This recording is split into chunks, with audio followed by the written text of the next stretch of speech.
fan of Anno 1800, or maybe Banished or other survival games, or maybe also Civilization. All in all, you basically like city builders or empire builders, then Kingdoms Reborn is definitely for you. And you may have seen it a while back because it got into early access quite early, but it has changed a lot.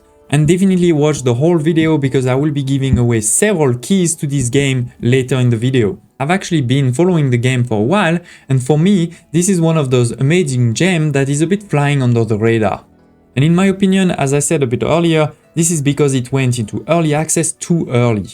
But now, the game is truly something. For example, while it launched with only one faction, now you already have 4. You can play single player, all alone, or with some AIs. You can play multiplayer, and now with the latest update, you can even play co-op, meaning you have only one empire, one city, and several players upgrading, playing on this one empire. So you can have, for example, your friends or your significant other helping you. You can build together the same city. So again, you can play solo, multiplayer, or co-op. There is an unlimited number of maps where you can really choose a lot of things. Each map will enable you to have multiple cities across different biomes. You can see over here, for example, there is a lot of snow. Here it is more the desert. Here the forest. You're gonna have the jungle, mountains. You have 7 different biomes, each with their own bonus and problems. Each and every single individual in your empire is individually simulated. You can see their names, their gender, age, and everything about them. There is a long tech tree currently around 4 different ages, 4 different eras. Maybe we'll have even more in the futures.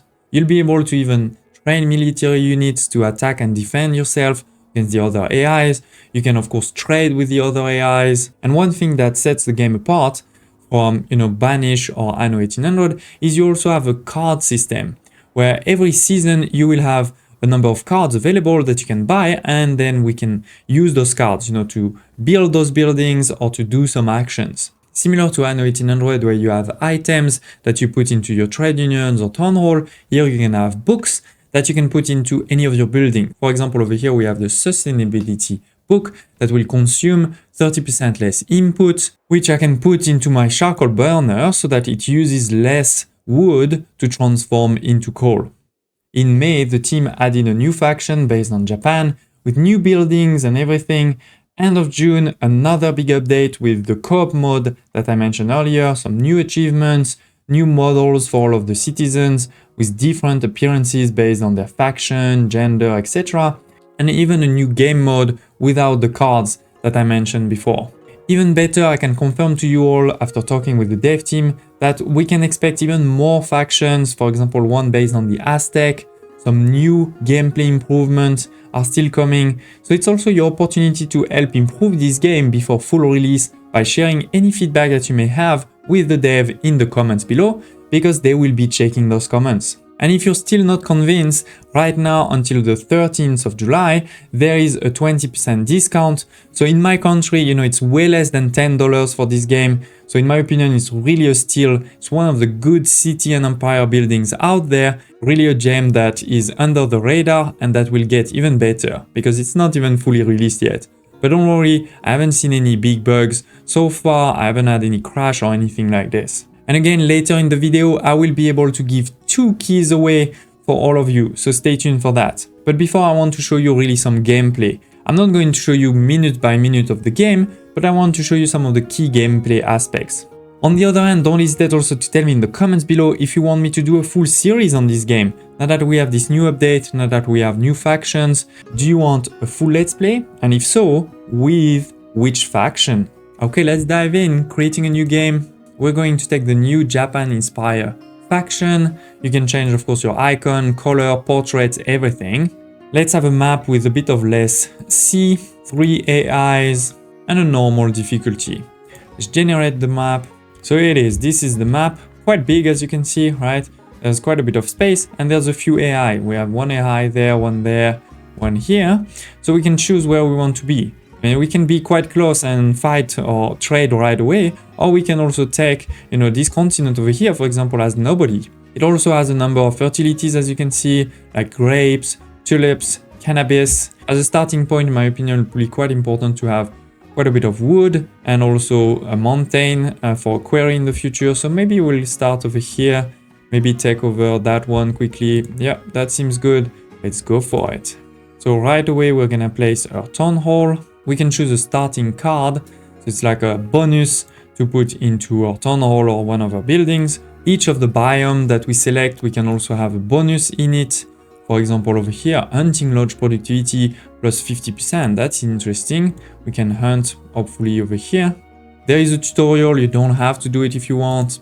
So it is. We have all of my reserves, right? There's some tools, some stones, some food, medicine, and all of my people. They're not so happy because they don't have a house. But before getting them a house, let's make sure that we actually give them some food. Unfortunately, I cannot change the name of the citizens to put the name of some of my great supporters like Christoph. Thank you for all your support. So yeah, I've put the investment card in my town hall. We also have the grassland hunting bonus. So with this, we're gonna make more money per turn. That's great. Money is obviously important. We see all of our resources here. Of course, we're gonna start unlocking a lot more in the future. As you can see, a lot of luxury tools. We have 10 adults, 5 children, 0 housing space. Pressing G, we can decide what we're gonna gather. So in particular, I think we're gonna gather all of the wood that is over here right away. There's a hotkey for everything.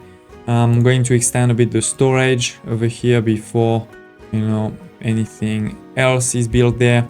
And we can choose right away some cards. Food gatherer from the tree and bushes, hunting lodge to kill animals, and maybe also a charcoal burner to transform my wood into coal for the winter. That's going to be important. And yeah, let's buy all of this. Obviously, it costs a bit of money.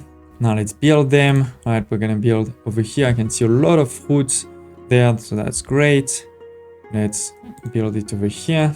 We're also going to build the hunting lodge next to it because there's going to be bonuses. There's going to be adjacency bonuses. They're next to each other. Don't build too many buildings at the beginning because you need your people to actually go there and build them. And we only have, 10 people that can work right now, right? Because we have 5 children. They're transporting some of the resources. We're going to start building.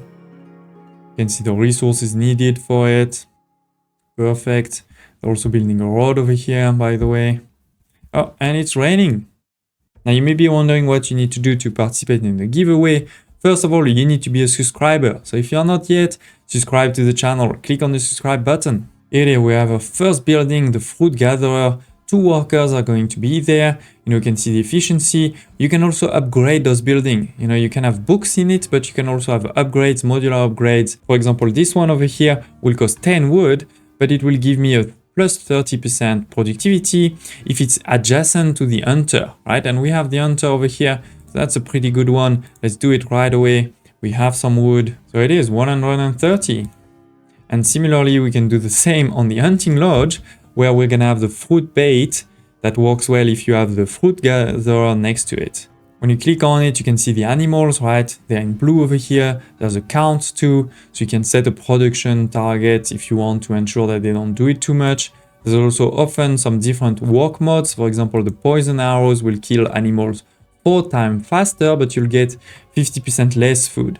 So probably not that great in my opinion for now. But yeah, we're making some progress. We can get some new cards from time to time. For example, I can get a forester to rebuild my trees in the future, mushroom farms to get some food. But more importantly, I'd love to get a quarry and maybe in the future also an immigration office. We spend quite a bit of money, so let's not get too crazy right now.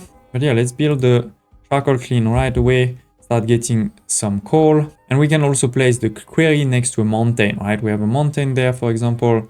That's perfect. But as you can see, soon we're gonna run out of space in this small territory. So let's claim another. We can look at this one, for example, it is costing 2,000. That's a bit steep. This one is only 400. The main reason is because you have cannabis over here, right? So this is a really great one to get in the future. But yeah, this one will be quite good too. It's quite big. There's water, there's still, some stone and a lot of forest that we can cut. So let's claim it. We now have a lot more food. In particular, you can see the game meat. It says we're producing 460, almost 500, and we're only consuming 50, right? So we have a lot of food we can now expand. We can expand by doing two things. One is I want some houses, but I also want an immigration office to start getting more people into my city. By the way, something you may have missed is on top of each building, you have a couple of things there. The first one is to prioritize, to make sure that this building is prioritized or paused. And then this is to choose how many people are going to work there. So for example, I can make sure that there's 4 people working there, or I can say, okay, there's only 2 people max that can work there, those type of things.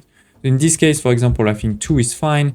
Here, for example, I know we're making tons of meat, right? So maybe let's have only 1 that's gonna work there. And let's start building our houses. And now that we have a first house, we're getting some income from this house, but we're also getting science. So we have unlocked the tech tree.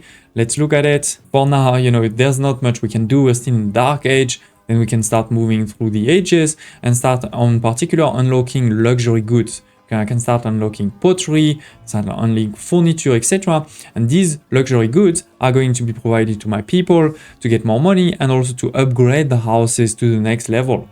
Now, by the way, you can always zoom out and see what is happening. You know, we can also go see other AIs, what's happening with them.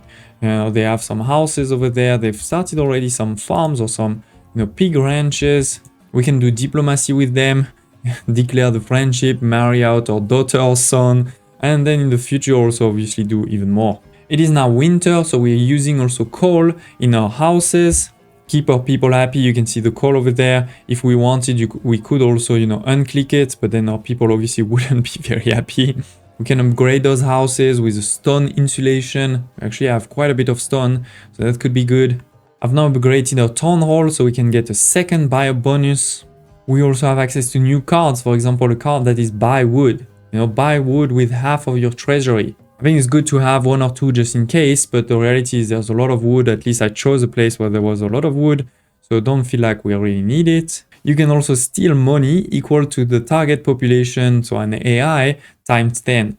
So the AI we saw before, for example, had a population of 20. So this will cost me 100 to buy this card, and I will get 200. So I'll make a profit of 100%. That's pretty good. And here it is, we get our first book, and I'm gonna take the sustainability one. Oh, actually we get 2, great. So we're gonna take 2 sustainability, perfect. So instead of costing 10 wood to make 21 coal, now we're gonna cost 4 wood to make 21. That's a lot better. Can even upgrade it a bit further if we want. For example, this one, 41 stone to decrease the input by 30% more. So now it's only 2 wood, so really great. Now we started with quite a bit of medicine, but that's been going down, and also some stone tools. So let's make sure we start making some with the stone tool shop. We've now unlocked the trading post and trading port, but we need to buy those cards, right? So let's do that. And now we can actually build it. I'm gonna put it next to our storage. Maybe I'll leave a bit of space. So let's put it over here. We got 5 new immigrants, so of course we also need more houses. I'm building some new ones there. And of course, let's make sure that we're still producing enough for our consumption. Maybe let's start our first pig ranch. I think it's time to get another province, even if we're a bit low on money. I need a bit of space. I'm going to put a forester over here, and the goal is gonna be to plant a lot of fruit trees and cut everything else. Cut all of the normal trees, but plant a lot of fruit trees. This way, hopefully this fruit gatherer will give us a lot of that. And now we have the statistic menu where you can look at everything, right? You can see at a glance how much we've been producing per year, per season. Are we producing enough versus what we're consuming? All those type of things. You can see that coal is okay, but good thing we have improved our coal quite a bit. Food is also getting tight, so that's why we're going to improve food. Stone, we are fine. We've now started to make more than what we consume. A big problem is obviously the medicine, right? We're basically at 0 now, so we need to improve this. Which is why over here I've made 2 farms for medicinal herbs. We can also start trading over here, right? Buying or selling some resources. For example, we have quite a bit of leather. So let's sell some. We can sell 60 at a time with this trade, post level 1, not improved. We can also improve it in the future, right? And here it is, we have past winter. You can decide on the job priority, right? What is highest priority when you don't have enough people working in your city? And obviously, as I said, this is just the start. Now we need to start getting into the tech tree, unlock new production, unlock new goods, start producing those goods, provide those goods to our people, so that then we can upgrade the houses to higher levels and more and more. So again, I'd love to hear your thoughts. Do you want to see a full Let's Play series for this game? Don't hesitate also to add any comments for the dev in the comments below. And most importantly, how do you participate in the giveaway? We have 2 keys. I will give them away exactly in 1 week. If you want to participate in the giveaway, you must be a subscriber of the channel and you must leave below a comment that should include, "Can I please get a key?"